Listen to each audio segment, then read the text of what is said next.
So I don't know if you're streaming yet. Give me I'm one pulling sec. up the Yep. zoo. I'm gonna pull up the zoo Yeah, right cool. now. What you got, amigo? Cool. All right. So when you're creating a game this massive with this many assets, we've needed to start organizing everything. And so I'm inside of Unreal Engine. This is one of our asset zoo levels, which shows you all of the individual assets that go into certain regions and stuff like that. Now, this is always under development, and we've got a lot of assets, so we have to balance them out and make them look good so that everything's consistent and everything feels Illuvium.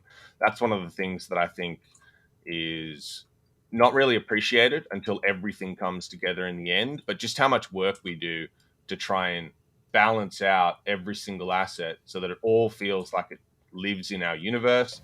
And there's obviously just tons of assets and a lot to do in that sense. But as I go through the asset suit level, you can start to see just how many things we've got. Every single one of these assets goes through 15 people's hands to get to the final in-game stage, and certain assets have VFX working out of the box. All of these assets need to be set up so that they've got movement and things like that. But it's so cool just to come through the level and see how far we've come. It's kind of, it may seem like you can get a lot in one small area, but like when you truly understand that just to create these plant assets, that's 2 3 weeks work for Thundercloud, who was one of our outsourced studios, because they have to go through concept, sculpt, high poly, low poly, texturing, and everything goes through that process. So there's just so much in the game. Help me understand the point of. I understand like. Help me understand the point of the zoo for everybody who's creating the game. Is this just so you can sort all of the assets in your mind and just get a sense of the array of things that are available when you're creating, or what is the point of creating this for the team internally to use?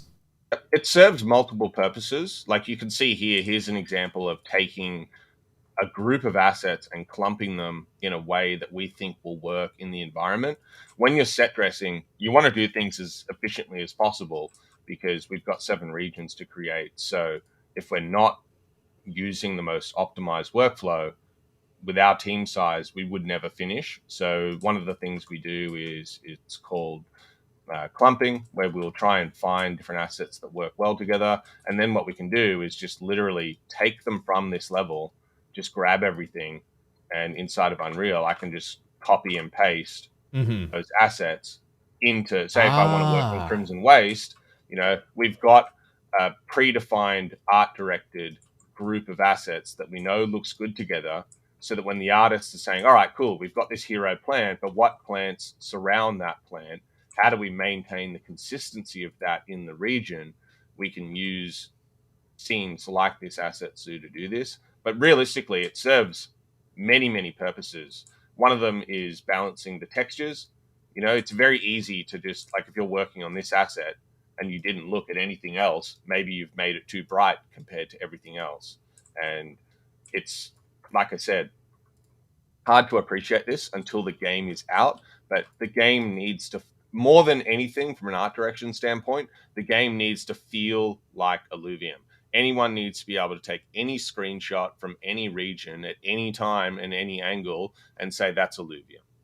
And that's tricky to do, but by going semi-stylized, by not trying to go photorealistic and not trying to go into the Mario stylized realm, we end up with a really, really nice balance where we've got a lot of rich detail in the overworld, but not so much where it begins to look like other games that have already reduced to a point where it's kind of hard, it's impossible to be unique, if you get what I'm saying. So yeah, this zoo serves many, many purposes. You can see, like, these are all of the assets that we use for, like, the walls in Crimson Waste and things like this. And as goes back into the distance, the environment that we're seeing here. The other thing is this scene was set up by Mark to be balanced. So it's like we've got nighttime in some regions, daytime, sunset, sunrise, direct overcast. You've got to find a neutral level. And so, like, even though this background's just like some HDRI from, obviously not in the overworld. It's just there to create nice, even lighting on things. You can see some of the Halcyon Sea assets and stuff like that. This is really, really cool to see behind the scenes how things are made. The Yeah. clumping makes sense. It makes a lot of sense. You can grab a bundle of assets, go and drop them in, and not have to kind of create your own bouquet almost as a florist every time from scratch. So you can focus more on placement and filling in the gaps in terms of the level. I see a lot of, there's all sorts of things here. There's coral from Halcyon Sea. Oh, There's yeah. rock formations. There's even an obelisk over there. Even the smallest plants and details to the largest, most colossal shrooms are all in this zoo. Yep. I remember early on in the first 6 months of development, just this, like what you're seeing on screen, once again, has to go through a lot of people's hands to get to a final polished in-game state. And just this little chunk was a few, 2-3 months of work for one of our outsourcing studios. So, it's really hard to appreciate just how much work goes into a scene like this. But, as you can tell, we're very organized with things and make sure that we're not wasting effort by creating assets that aren't going to be utilized and that don't work well together. Like here are some of the updated. It's just amazing. Like you see the detail that we've gone to. These are just pieces of just God, look at that. art. Look at that coral. Yeah. It looks bananas. Look at the beautiful colors and the... All done by hand. None of this Holy is moly. procedurally done. It's all done by hand. It's just, yeah, it's really, really crazy. And some of this stuff is work in progress. You're not seeing final shaders or things like that. But each region, like each sub-region, like in Halcyon Sea, there'll be areas where we need to utilize these shapes in the water. And so we've got to create variations of those because they're going to be repeated throughout. And we found this really, really nice balance where if you create just enough assets, you have all the Lego pieces to build all the overworlds from, and you get away with repeating assets if you make them a certain way. So very exciting. Then we've got hero assets and stuff like this. It's just all hand painted. It's you've got the pearlescent background. This is like an entrance to one of the caves in Halcyon Sea. I love how the background entirely differs from the front of that asset. Yep. Just like a real shell, right? If you pop it open, you get the smooth insides where the muscle is. That's a really cool reference to real life. This reminds me of what like an interior designer would need to design a room, right? They would need to see all the furniture pieces in front of them to place 100%. those items. What a museum curator would need to be able to curate a proper exhibit by having all the works of art laid out and then placing them properly. This is essentially that archive room, that storage room of all of the works of art for you to place and curate the perfect region. Here you can see some of the stuff that might not have been shared on Shard Bluff, another region that's lagging behind the three that we're launching on.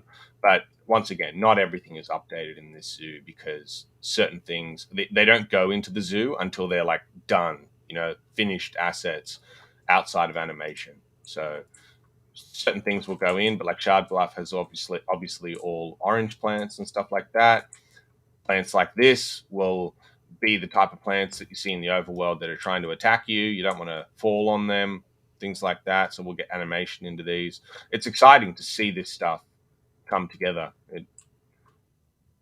I think that's the first time anybody's seen an attacky kind of plant. All of the other ones look like they could just live and exist in the world. That one clearly is ready to kill you and consume your body and your fuel for sustenance. That's really cool. So yeah, this zoo serves as a purpose, basically just to make sure that we've got everything progressing well and has to get onboarded into the engine looking identical with all the colors balanced. And one of the leaks that we will cover tonight, it's a major thing that we're overhauling at the moment, is the color space of the look of the game itself.